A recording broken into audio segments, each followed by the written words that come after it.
상태가 많이 안 좋으신 것 같습니다. 저는 아직 괜찮은데 또 언제 또 안 좋아질지 모르니까 항상 겸손하게 있어야 되는 것 같습니다. 제가 그 이틀 전 한 2-3일 됐는데 신문 기사를 보다가 타이틀이 뭐였냐면 우리나라 대중문화에서 그 기독교인을 혹은 종교인을 악인으로 묘사하는 그런 설정이 이제 아주 정형화된 하나의 틀이 되어버렸다라는 이런 무슨 기사를 봤습니다. 그 기사를 보다 보니까 공감이 되더라고요. 그 제가 드라마나 영화를 잘 보진 않지만 그래도 예시로 들어놓은 그런 인물들을 보니까 지난 2023년 한 해 동안 대중매체 속에서 등장했던 기독교인들 혹은 목사들 중에 긍정적인 사람은 한 명도 없더라고요. 하나같이 탐욕스럽거나 위선적이거나 심지어는 마약에 손을 댄다든지 이게 대중 그 매체에서 묘사하는 기독교인이라는 것입니다. 예전에는 사실 목사님 하면은 존경받는 이미지였잖아요. 지역사회에서 혹은 어떤 커뮤니티에서 교회 목사님 하면 그래도 존경받고 주민들이나 시민들이 그래도 이렇게 자문을 구하거나 이런 어떤 소위 그런 영적인 지도자 역할이었다면 지금은 정말 그렇지 않은 것 같아요. 목사님 하면 어떤 이미지가 떠오르세요?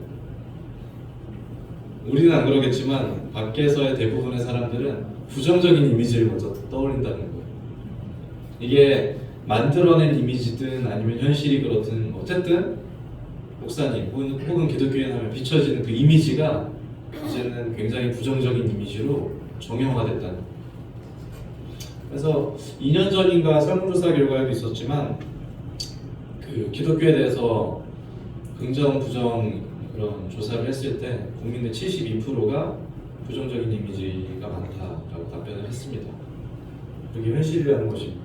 근데 이게 어떤 그냥 다른 나라 관광도 이렇게 불구경하듯 그런 볼 문제는 아니고 사실은 저와 우리 성도님들이 살아가야 될 현실인 것이고 또 앞서 멀리 보자면 저희 자녀들이 이제 본격적으로 마주쳐야 될 현실이라는 거예요.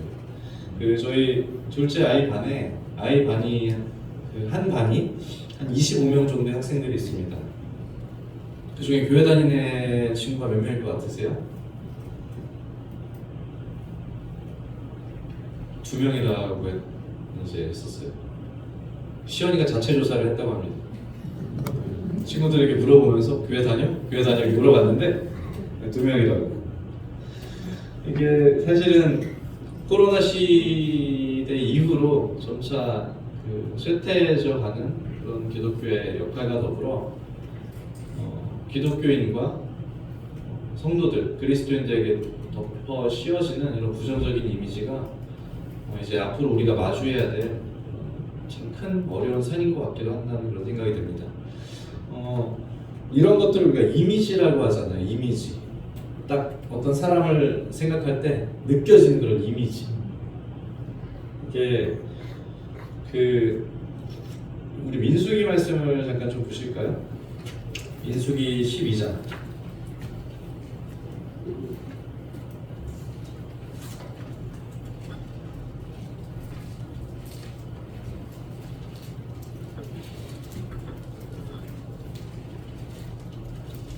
민수기 20장입니다. 뒤로 좀 더 넘기셔서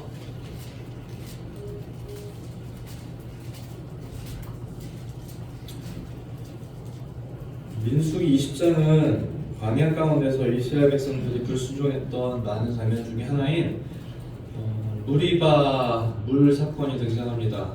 이제 물이 없다고 불평해서 7절에 보시면 여호와께서 모세에게 말씀하여 이르시되 지팡이를 가지고 내 형 아론과 함께 회중을 모으고 그들 목전에서 이는 반석에게 명령해서 물을 내게 하라. 내가 그 반석에 물을 내게 하여 회중과 그들을 짐승에게 마시게 할지니라. 그래서 모세가 그 명령대로 여호와 앞에서 지팡이를 잡으니라라고 되어 있고, 자, 근데 여기서 모세가 실수를 하는 장면을 우리가 기억하고 있습니다. 모세가 이 반석에게 명령하지 않고 백성들이 먼저 분노했고 반석을 바위를 쳤다 그랬어요. 모세가 그의 손을 들어 그의 지팡이를 반석을 2번 쳤어요.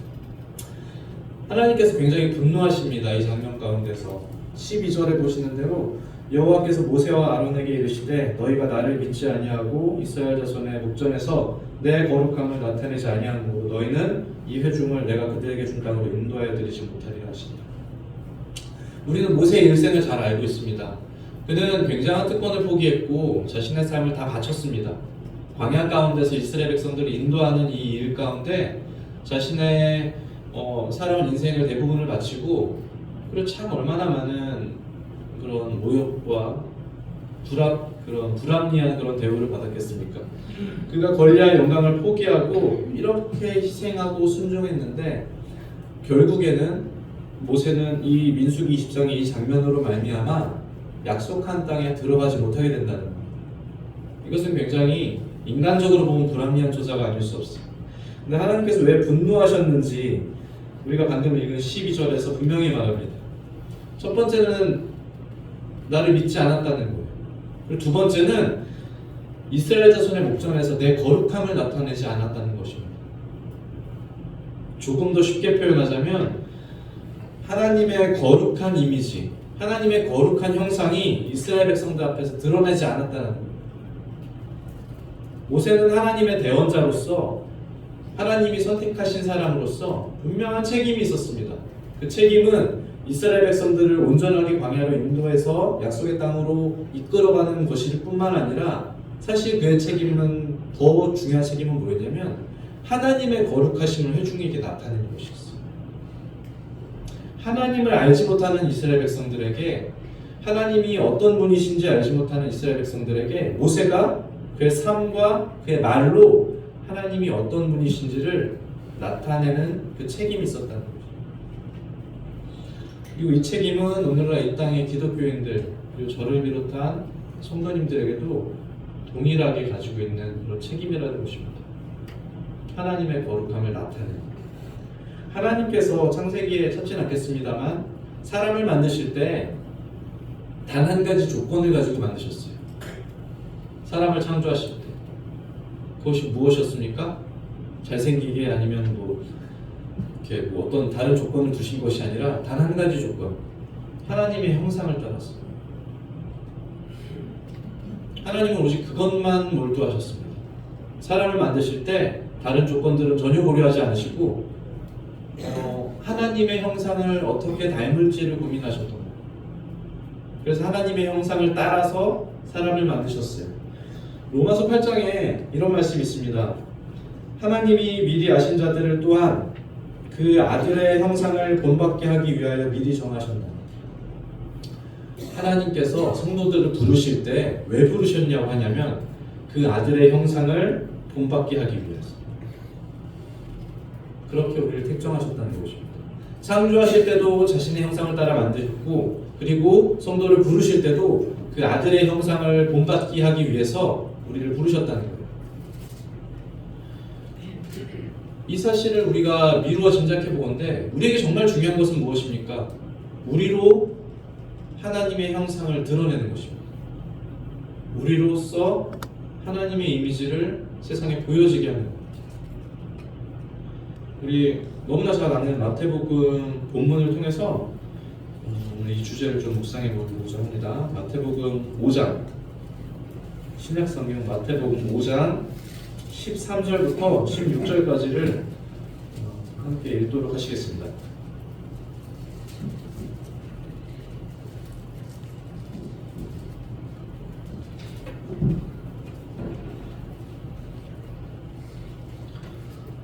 신약성경 마태복음 5장 13절부터 16절 찾으셨으면 함께 읽겠습니다. 시작. 너희는 세상의 소금이니 소금이 만일 그 맛을 잃으면 무엇으로 짜게 하리요? 후에는 아무 쓸데없어 다만 밖에 버려져 사람에게 밟힐 뿐이니라. 너희는 세상의 빛이라. 산 위에 있는 동네가 숨겨지지 못할 것이요 사람이 등불을 켜서 알 아래에 두지 아니하고 등경 위에 두나니 이러므로 집안 모든 사람에게 비치느니라. 이같이 너희 빛이 사람 앞에 비치게 하여 그들로 너희 착한 행실을 보고 하늘에 계신 너희 아버지께 영광을 돌리게 하라. 너희는 세상의 소금이니라고 시작하는 이 본문을 우리는 너무 잘 알고 있습니다. 그리고 이 본문은 제자들이 또 예수님을 믿는 따르는 자들이 그리고 오늘 우리들이 성도들이 세상 가운데서 취해야 될 본분, 우리의 역할이 분명하게 있다는 것을 이 말씀이 명확하게 증거해주고 있는 것입니다. 13절에 너희는 세상의 소금이니라고 기록하고 있죠. 이 신자들의 역할을 예수님께서 소금에 먼저 비유하셨습니다. 소금은 우리가 잘 알고 있는 것처럼 음식에 맛을 내고 또 음식을 썩지 않게 하기도 합니다.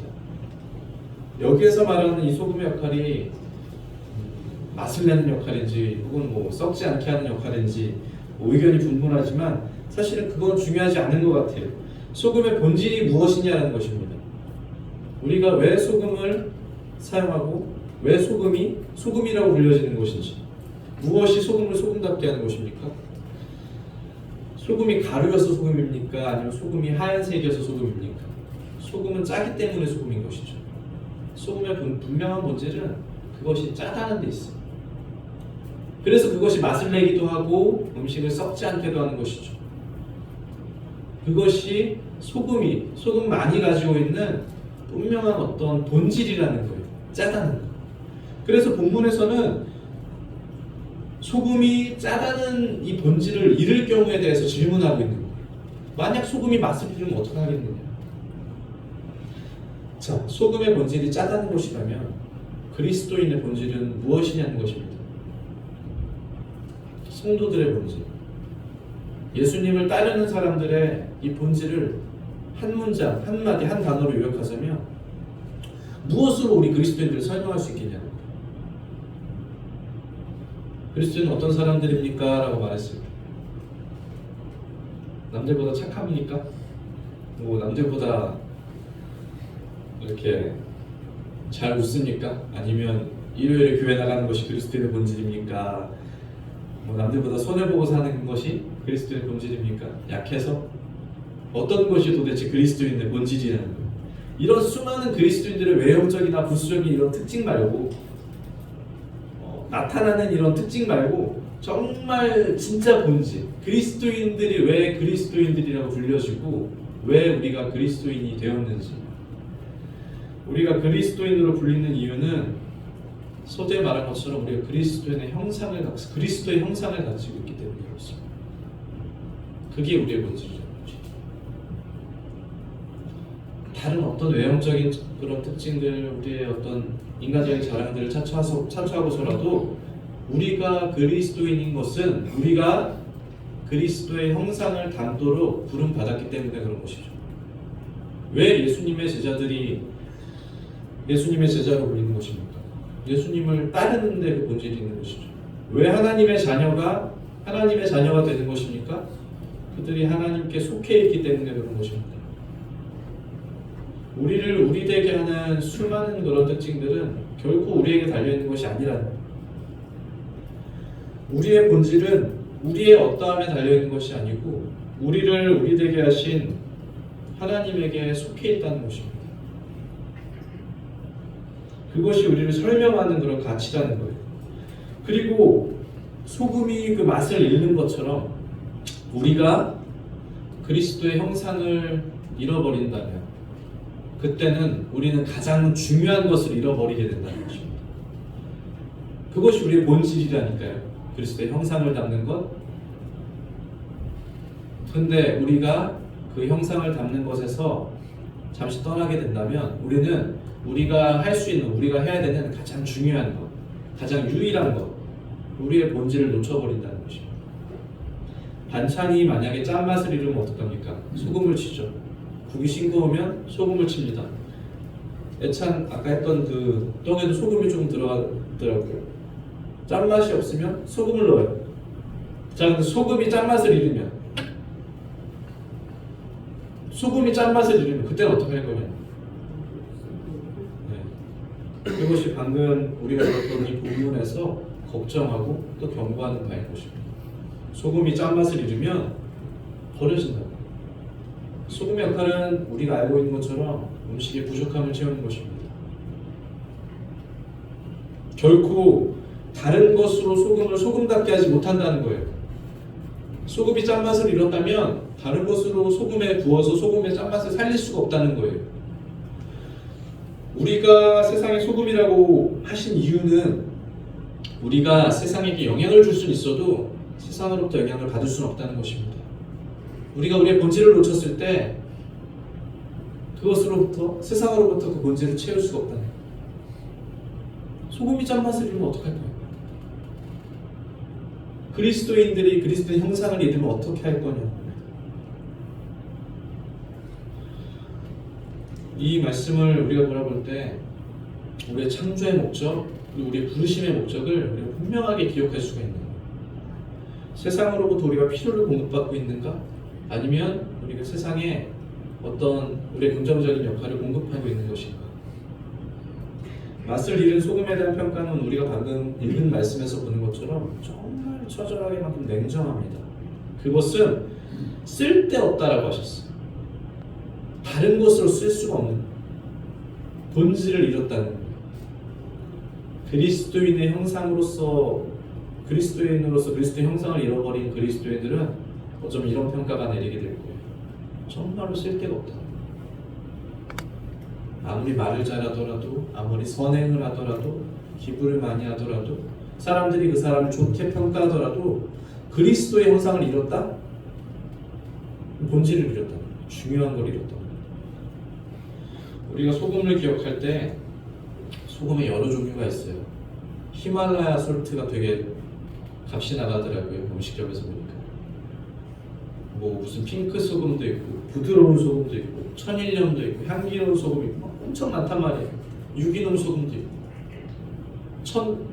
천도시에서 7번 구운 소금도 있습니다. 그런 것들은 소금에 치장을 한 것이고, 만약에 그 소금들 중에 어떤 소금이라도 짠맛을 잃다, 그렇다면 소금으로서의 그 가치가 완전히 없어지는 거예요. 절대적으로 무가치하다는 거예요. 그래서 13절 하반절에서 뭐라고 얘기합니까? 사람에게 밟힌다 그랬어요. 밖에 버려진다 그랬어요. 소금을 아무데나 버리면 안 된다고 그러더라고요. 밭에 버리면 토양이 망가진대요. 작물이 죽어버립니다. 정말 소금을 버릴 때도 아무데나 이렇게 버릴 수가 없는 거예요. 길에다 버릴 수밖에 없는 거예요. 사람들에게 밟혀지게. 산에다가, 아무것도 자라지 않는 그곳에다가. 이 냉정한 평가가 사실은 그리스도의 형상을 잃어버린 그리스도인들에게 하는 이 경고라는 사실이 저에게 정말 두려움이 되는 거예요. 이 밟혀진다 그랬잖아요. 제가 아까 말씀드렸던 그 대중 매체와 사람들의 평가 기억나십니까? 오늘날 그리스도인들, 종교의 지도자들은 이렇게 밟혀지고 있을지도 몰라요. 사람들에게 조롱당하고, 그리고 안주거리가 되고, 어떤 이야기거리가 되고, 하나님의 형상이 이렇게 어지럽혀지고 있다는 말입니다. 몇 달 전에 제가 그 구약성경에 있는 에스라서를 교제하면서 에스라가 2차 포로 교환을 위해서 아닥사스다 왕에게 군사를 요청하지 않고 기도로서 나가는 장면을 함께 교제해드린 것이 혹시 기억나실지 모르겠습니다. 그가 그 먼 위험한 광야길 가운데 왕에게 군사를 요청하지 않고 믿음으로 그 광야를 걸어갔던 이유가 무엇이었습니까? 그가 왕에게 했던 그 간증을 지키기 위해서 그랬었습니다. 하나님께서 우리를 돌보시겠다라고 왕에게 말했던 그 간증을 지키기 위해서 그가 그 위험한 광야길을 어떠한 도움 없이 기도로서 나갔다는 거예요. 그가 거룩한 하나님의 이미지를, 하나님의 형상을 지키기 위해서 그가 목숨을 걸었다는 거예요. 정말로 중요한 것이 무엇인지를 우리가 끊임없이 생각해야 되는 거예요. 무엇보다 중요한 것, 우리의 간증을 지키는 것, 그리스도의 형상을 지키는 것, 하나님의 거룩하심을 나타내는 것. 우리가 다른 어떤 것들을 떠나보낸다 할지라도 설령 경제적인 이득, 설령 나의 안락함, 설령 어떤 육신의 편안함, 이런 것들이 잠시 손해본다 할지라도 우리가 정말 무엇보다도 지켜야 될 게 뭐냐는 것입니다. 이거를 놓치면 우리는 맛을 잃은 소금이 되어버릴 수밖에 없다는 거예요.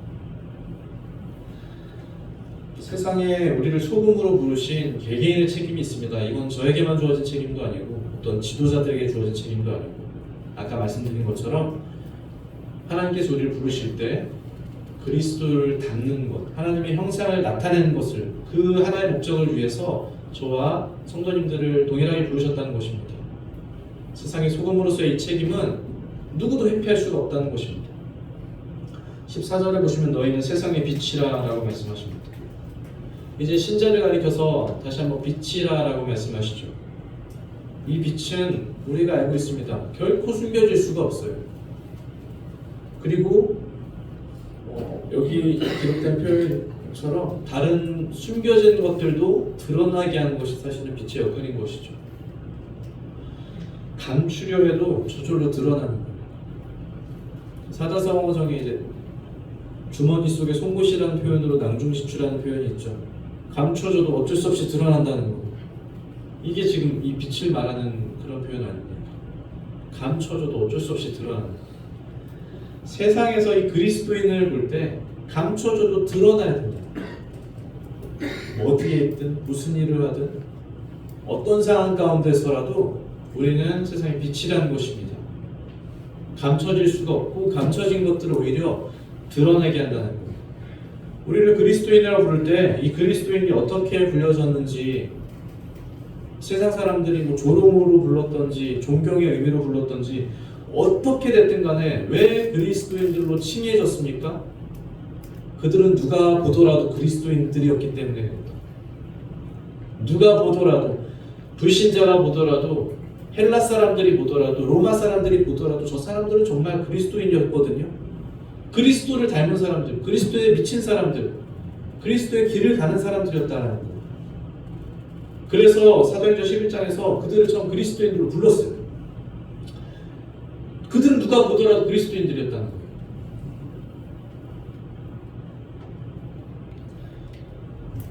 제가 정말로 그러한지를 돌아보게 되는 것입니다. 제가 어디에 있더라도 그리스도인인지를. 교회에서야 물론 그리스도인입니다. 가정에서는, 회사에서는, 또 우리 친척 관계에서는 그래도 제가 정말 그리스도인입니까? 라고 질문했을 때 그 가운데서 제가 100% 네, 나는 그리스도입니다. 저의 대답과 상관없이 모든 사람이 저를 부르고 저 사람은 그리스도인입니다 라는 이 당연한 대답이 과연 나에게 나올 수 있는 것인가? 초대교회 성도들이 그리스도인의 이름으로서 영광스럽게 이렇게 불려지기까지 주님을 닮기 위해서 그들이 얼마나 많은 고난을 감수했는지 저는 잘 모릅니다. 그렇지만 미루어 짐작해 볼 수는 있습니다. 역사를 통해서, 또 기록된 문건들을 통해서 그들이 이 이름으로 불려지기 위해서 얼마나 많은 것들을 감내하고 얼마나 많은 것들을 희생했는지, 우리가 초대교회 고난의 역사를 우리가 이미 알고 있다는 거예요. 사실 기독교가 로마의 국교로 인정받기 전까지 4세기 이전의 기독교 역사는 정말 처절했잖아요. 핍박받고 탄압받고 숨어서 예배드리고, 우리가 알고 있는 뭐 동굴교회, 지하교회 이런 것들이 다 그 당시에 만들어진 것이 아닙니까? 카타콤과 같은 그런 지하교회, 숨어서 예배드리는 것들이. 특별한 점은 뭐냐면, 특이한 점은 뭐냐면, 이 4세기 이전의 초기 기독교에서 여러 가지 문화 가운데서 전도에 대한 권고가 거의 없다라는 거예요. 이 그리스도의 도를 전파해야 되는 이 권고가 거의 없다라는 거예요. 선교를 연구하시는 분들이 이것 가운데 매우 당황하고 또 고민했다라 그래요. 왜 많은 지침과 가르침 가운데 전도에 대한 저기가 없지? 사실은 그렇지 않습니까? 전도하면은 다 죽을 텐데, 그죠? 드러내놓고 전도하고 그러면 다 죽을 텐데.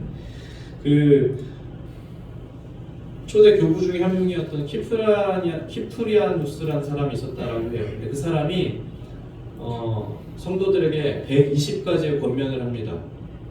문헌으로 남아있다라고 하는데 이 120가지의 권고 가운데 정말로 전도에 대한 것이 단 한 구절도 없었다. 그럼 그 120가지의 권면이 무슨 내용이냐? 대부분 다 이런 내용이었습니다. 몇 가지만 읽어드릴게요.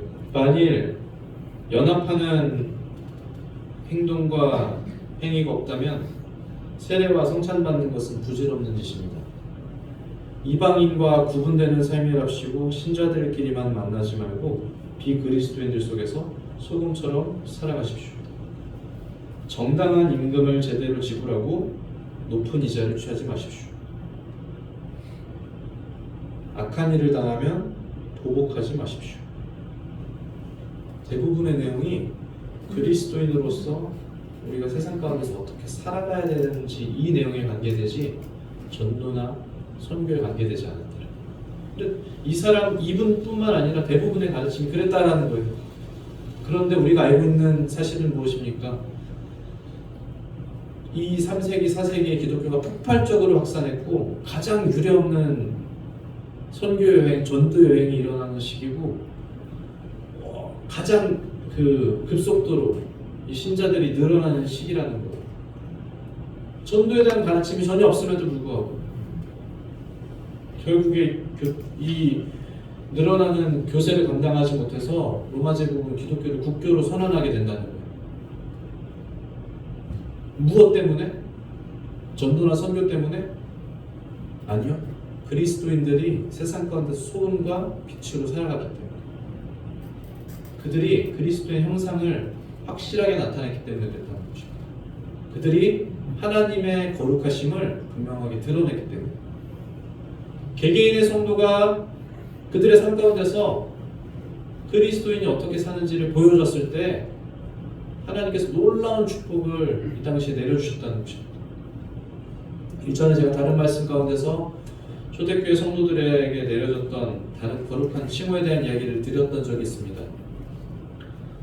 주님이 돌아가시고 250년 정도 지났을 때 이 지중해 지역 로마 제국에 엄청난 전염병이 있었습니다.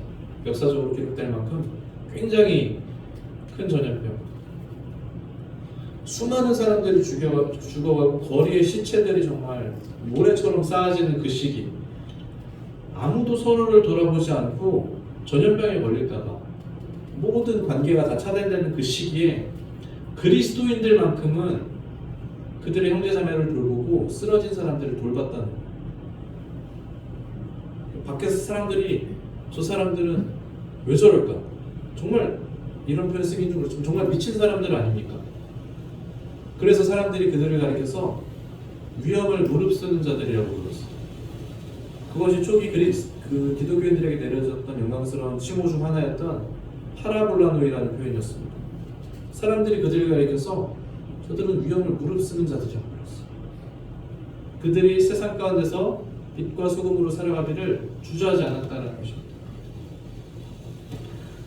요즘에 막 급진판이 뭐라 그럽니까? 그런 폭탄을 몸에 안고 뛰어드는 그런 사람들을 급진 이슬람 이렇게 얘기하잖아요. 그런 건 가짜 급진이에요. 진짜 급진은 이런 거예요. 정말 기독교인들이 정말 급진적이었다는 거예요. 자신의 신앙의 그 본질을 지키기 위해서, 그리스도에 담는 것을 위해서, 하나님 형상을 나타내기 위해서 그들이 어떤 것도 아끼지 않았다는 것입니다. 세상의 빛이란 이런 거예요. 감춰도 드러나는 거. 주머니 속에 넣어도 반드시 드러나는 거. 삐집고 나오고 언젠가 구멍을 내고 세상이 이 빛을 환하게 퍼뜨리는 거. 이것이 세상의 빛이라는 거예요. 그 전구가 지금 이제 켜지지 않았습니다만 전구가 켜지면 반짝반짝 빛났잖아요. 한 분 한 분이 이 전구라는 거예요. 저마다 한 분 한 분이 전구 하나하나처럼 각자 우리가 가지고 있는 빛을 계속해서 비출 수 있다는 거예요. 우리가 그것을 위해서 분명하게 부르심받았다는 것을 기억해야 되는 것입니다. 우리 말씀을 정리하기 위해서 신약성경 마태복음 5장 지금 찾고 있었죠. 마지막 16절. 이같이 너희 빛이 사람 앞에 비치게 하여 그들로 너희 착한 행실을 보고 하늘에 계신 너희 아버지께 영광을 돌리게. 우리를 가리켜서 소금이고 또 빛이라고 말씀하시고, 이제 이같이 우리의 빛이 사람 앞에 비치게 하라고 말씀하시죠. 사람 앞에 비치게 해서 이 비치는 사람들이 어떻게 된다는 것입니까? 하나님께 영광을 돌린다. 우리가 비치는 이 빛으로 말미암아 사람들이 하나님을 바라본다는 것입니다. 저에게 빛이 있습니까? 아니, 성경에서는 요한복음 1장에서 분명하게 빛은 하나님밖에 없다라고 하셨어요. 저에게 빛이 없다라는 거예요. 근데 그 요한복음 1장에서 세례 요한이 등장하는데 성경에서 세례 요한을 가리켜서 이렇게 얘기합니다. 그는 이 빛이 아니요 이 빛에 대하여 증언하러 온 자라. 요한은 빛이 아니에요. 빛에 대해서 증언하러 온 자라. 그의 말로, 그의 삶으로 이 빛을 확실하게 설명하러 온 자라. 이제 남사계 성도님 한 분 한 분이 이 빛에 대하여 증언하러 온 자라는 이 부르심 가운데 우리의 삶이 어떤 태도를 취해야 될지를 분명하게 기억해야 된다는 것입니다. 우리는 빛이 아니에요. 그러나 빛을 낼 수가 있어요. 하늘에 있는 달을 보십시오.